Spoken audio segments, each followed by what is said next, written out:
அஸ்ஸலாமு அலைக்கும் வரஹ்மத்துல்லாஹி வபரகாத்துஹு. ஈமானினுடைய கிளைகளும் அதன் விளக்கங்களும் என்கின்ற அடிப்படையிலே இன்று நாம் ஈமானினுடைய 41வது கிளையை பற்றி பார்ப்போம். ஈமானினுடைய 41வது கிளையாக பதிவு செய்கிறார்கள் அத்தவாஃபுன், காபாவை சுற்றி வருவது, தவாஃப் செய்வதை பற்றி ஈமானினுடைய 41வது கிளையிலே பதிவு செய்கிறார்கள். இதை பற்றி திருக்குர்ஆனிலே பார்க்கும் பொழுது அல்லாஹ் ஜல்ல ஷானுஹு தஆலா சூரத்துல் ஹஜ்ஜிலே 29வது ஆயத்தில் அல்லாஹ் தஆலா சொல்லுகிறான். அந்த சூரத்துல் ஹஜ்ஜினுடைய 29வது ஆயத்திலே அல்லாஹ் தஆலா இந்த ஹஜ் செய்பவர்களுக்கு எதெல்லாம் ஃபர்து, எதை அவர் செய்ய வேண்டும் என்கின்ற விஷயத்தை சொல்லிக் கொண்டே வரும் பொழுது அந்த 29வது ஆயத்தினுடைய இறுதியிலே அல்லாஹ் தஆலா இந்த தவாஃபை பற்றி சொல்லி காட்டுவான். அல்லாஹ் தஆலா கூறுகிறான், வல்யத்தவஃபு பில் பைத்தில் அதீக் என்பதாக அல்லாஹ் சொல்கிறான்.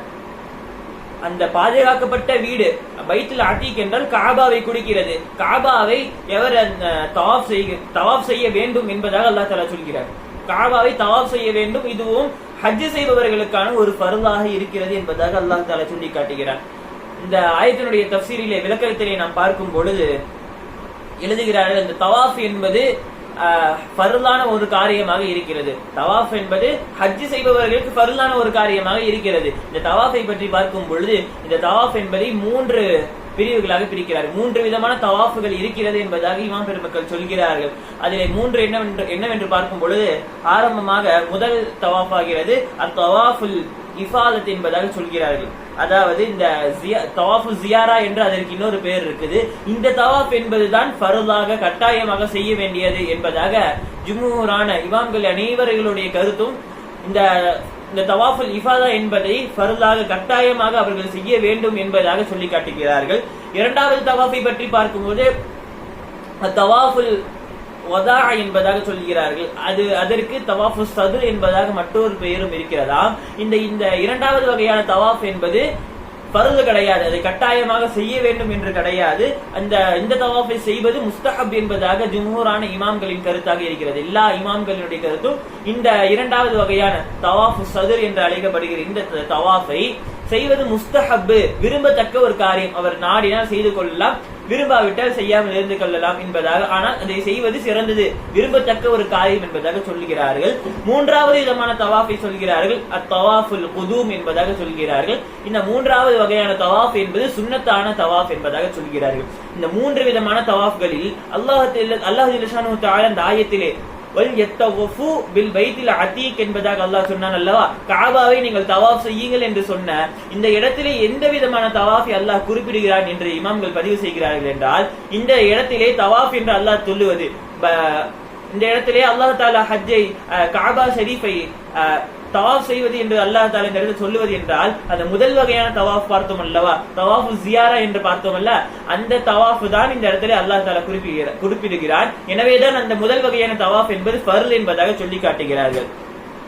சரி, அந்த முதல் வகையான தவாஃபை பார்த்தோம் அல்லவா, தவாஃபு ஜியாரா என்று பார்த்தோம் அல்ல, அப்படின்னா என்ன, அந்த தவாஃப் எப்படி, அது எந்த நேரத்துல பண்ணணும் என்று பார்க்கும் பொழுது தஃசீர்களிலே பதிவு செய்கிறார்கள். இந்த தவாஃப் என்பது அரஃபாவுடைய நாளிற்கு பிறகு, அரஃபா தினத்திற்கு பிறகு கல் எறிவோம், அந்த ஷைத்தானிற்கு கல் எறிகின்ற அந்த செயலருக்கு பிறகும், அதற்கு பிறகு அவர் அந்த தபீஹனுடைய நாளிலே ஹஜ்ஜுல் அக்பர், அந்த துல் ஹஜ்ஜினுடைய 10வது நாளிலே அவர் அதாவது குர்பானி கொடுத்ததற்கு பிறகு அவர் இஹ்ராம் கலையிற அந்த பொழுது அவர் தவாஃப் செய்கின்ற அந்த தவாஃப் இருக்கு.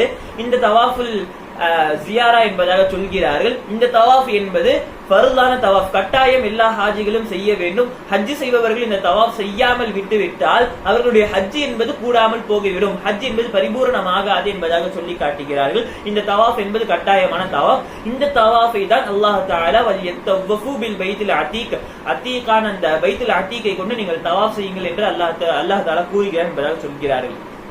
இந்த இடத்துல அல்லாஹ் பைத்துல் அதீக்னு சொன்னாங்கல்ல, காபாவை பத்தி சொல்றாங்கல்ல, இந்த காபாவை பற்றி பார்க்கும் பொழுது ஏன் இந்த பைத்துல் அதீக் என்று சொன்னானா, அல்லாஹ் தஆலா காபாவிற்கு இந்த இடத்துல பைத்துல் அதீக்னு சொன்னானா, அது ரொம்ப பழமையான ஒரு வீடு. காபா என்பது பழமையான ஒரு வீடு, உலகத்திலே முதலில் கட்டப்பட்ட வீடுங்கிறது காபா தான். அனைத்து மக்களுக்காகவும் ரொம்ப பழமையான ஒரு வீடுங்கிறது காபா, அதனால பைத்துல் அதீக்னு சொல்லப்பட்டுச்சுன்னு சொல்றாங்க. இரண்டாவது கருத்து பாக்குறப்ப இப்னு அப்பாஸ் ரலியல்லாஹு அன்ஹு அவர்களும் இப்னு ஜுபைர் போன்றவர்கள் எல்லாம் சொல்றாங்க, அவங்களுடைய கருத்து என்னன்னா, இது எல்லா விதமான கொடுங்கோல் ஆட்சியாளர்களிடம் பாதுகாக்கப்பட்டதால இந்த வீட்டிற்கு காபாவிற்கு பைத்துல் அதீக் என்பதாக பேர் வந்தது, பாதுகாப்பான வீடு என்பதாக பேர் வந்ததுன்னு சொல்றாங்க. மூன்றாவது கருத்தை பாக்குறப்ப மூன்றாவது கருத்துலயும் அதே மாதிரிதான் சொல்றாங்க.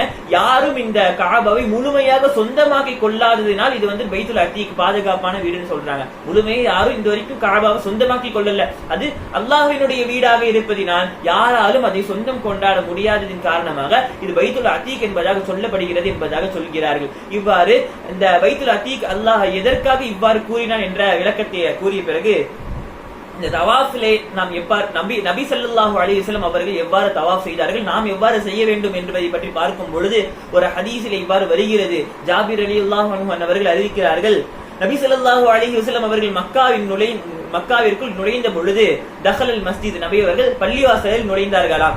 நுழைந்து விட்டு ஃபஸ்தலமல் ஹஜர, ஹஜருல் அஸ்வத் கல் இருக்கும் அல்லவா காபாவிலே, ஹஜருல் அஸ்வத் கல்லை ஹஜருல் அஸ்வத் கல்லை நபி அவர்கள் தொட்டு முத்தமிட்டார்களாம். அதற்கு பிறகாக நபி அவர்கள் சும்மா மலா அலா யமீனிஹி, தன்னுடைய வலது பக்கமாக திரும்பி நபி அவர்கள் காபாவை தவாஃப் செய்ய சுற்ற ஆரம்பித்தார்களாம். ஆரம்பித்த பொழுது எப்படி நடக்கிறாங்கன்னா ஜாபிர் ரலியல்லாஹு சொல்றாங்க, மூன்று முறை மூன்று வட்டங்களை நபி அவர்கள் மிக வேகமாக தோல் குலுங்கி நடக்கின்ற அளவிற்கு வேகமாக நபி அவர்கள் நடந்தார்கள் என்பதாக சொல்கிறார்கள். பிறகு அதுக்கு அடுத்த 4 சுற்றுகளை 4 தவாஃபுகளை நபி அவங்க ரொம்ப மெதுவாக நார்மலா எப்பயுமே நடப்போம்ல, நார்மலா நடக்கிறதை போன்று நடந்தார்கள் என்பதாக சொல்கிறார்கள். இவ்வாறு தவாஃபை முடித்த பிறகு சும்மா அத்தல் மகாமி, பிறகு ஒரு இடத்துக்கு வந்தாங்களாம். இந்த இடம் மகாமி இப்ராஹிம் என்று சொல்லப்படுகிற, இப்ராஹிம் அலைஹிஸ்ஸலாம் எங்க இருந்தாங்களோ அந்த இடத்திற்கு வந்துட்டு நபி அவர்கள் சொன்னார்களாம், குர்ஆனில் அல்லாஹ் தஆலா கூறுகின்ற அந்த மகாமி இப்ராஹிம் பற்றி கூறுகின்ற அந்த ஆயத்தை நபி அவர்கள் ஓதி காட்டுகிறார்கள்.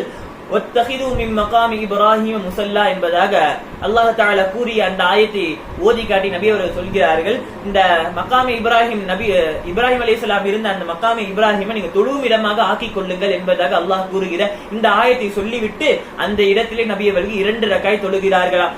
ஃபஸல்லா ரக்அத்தைனி, 2 ரக்காய் தொழுத பிறகு நபி அவர்கள் எங்க தொழுகிறாங்கன்னா மகாமி பைனஹு பைனல் பைத், காபாவிற்கும் அந்த மக்காமை நபி அவர்கள் இருக்கின்ற இடத்திற்கும் மத்தியிலே மக்காமை இப்ராஹிம் அந்த இடம் இருக்குமாறு அமைத்துக் கொண்டு, அந்த இரண்டிற்கும் மத்தியிலே மக்காமை இப்ராஹிம் இருக்குமாறு அமைத்துக் கொண்டு அவர்கள் 2 ரக்காய் தொழுதார்கள். தொழுத பிறகு திருப்பி மீண்டும் நபி ஸல்லல்லாஹு அலைஹி வஸல்லம் அவர்கள் ஹஜ்ருல் அஸ்வத் கல் இருந்துச்சுல அந்த இடத்துக்கே வந்து மீண்டும் 2வது முறை ஹஜ்ருல் அஸ்வத் கல்லை தொட்டு முத்தமிட்டார்கள். அதற்கு பிறகு சஃபா அந்த சஃபா மருவா அந்த குன்றுகள் இருக்கிறது அல்லவா அந்த இடத்திற்கு சென்றார்கள். சென்ற பிறகு நபி அவர்கள் இவ்வாறு சொல்கிறார்களோ என்று நான் சொன்னார்கள் என்று நான் எண்ணுகிறேன் என்று ஜாபிர் ரலியல்லாஹு சொல்றாங்க. என்னது, இன்ன சஃபா வல் மருவத மின் ஷஆயிரில்லாஹ், நிச்சயமாக சஃபா என்கின்ற அந்த குன்றும் மருவா என்கின்ற அந்த குன்றும் அல்லாஹ்வினுடைய அத்தாட்சிகளில் ஒன்று என்பதாக அந்த ஆயத்தை அவர்கள்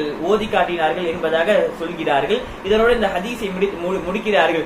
இந்த இடத்திலே நாம் பார்க்க வேண்டியது இந்த தவாஃப் என்பதை எவ்வாறு செய்ய வேண்டும். ஆரம்பத்திலே நபி அவர்கள் எவ்வாறெல்லாம் தவாஃப் செய்தார்கள் என்று பார்த்தோம். எனவே வருகின்ற காலங்களிலே அல்லாஹ் தஆலா நம்ம அவர்களுக்கு ஹஜ் உம்ரா செய்கின்ற பாக்கியத்தை தர வேண்டும். செய்யும் பொழுது அதிலே தவாஃபை சரிவர செய்கின்ற பாக்கியத்தையும் வல்ல இறைவன் நம் அனைவருக்கும் தருவானாக. வாஹிரு தஅவானா அல்ஹம்துலில்லாஹி ரப்பில் ஆலமீன். அஸ்ஸலாமு அலைக்கும் வரஹ்மத்துல்லாஹி வபரகாத்துஹு.